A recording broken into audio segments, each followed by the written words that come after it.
La Constitution a trahi la volonté populaire une nouvelle fois.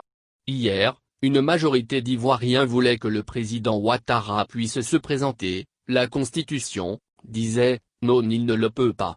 Aujourd'hui, une majorité d'Ivoiriens ne veulent pas qu'il puisse se présenter. La Constitution nous dit cette fois-ci, si, il le peut. On mesure le décalage entre la Constitution et la volonté populaire en Côte d'Ivoire. Lorsque le président Ouattara dit qu'il a la possibilité de se présenter à l'élection présidentielle de 2020, s'il en décidait ainsi, il rajoute que ce n'est pas lui qui le dit, mais la Constitution. Il a parfaitement raison, sauf que celle-ci est défectueuse sur ce point.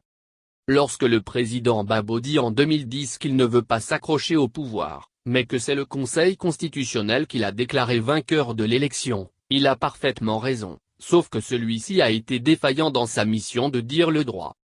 Même si l'un et l'autre ne sont pas innocents des situations ainsi créées, car on doit constater qu'ils se sont sans trop de difficultés assez librement affranchis des promesses qu'ils avaient faites auparavant, ils ont néanmoins le droit avec eux.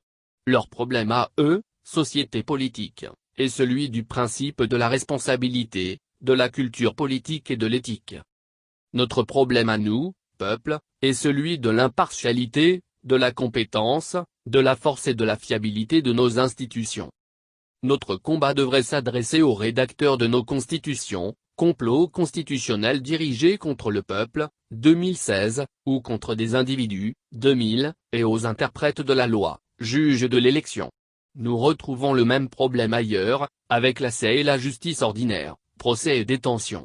Ici, notre combat est celui de la défense et de la promotion d'un état de droit.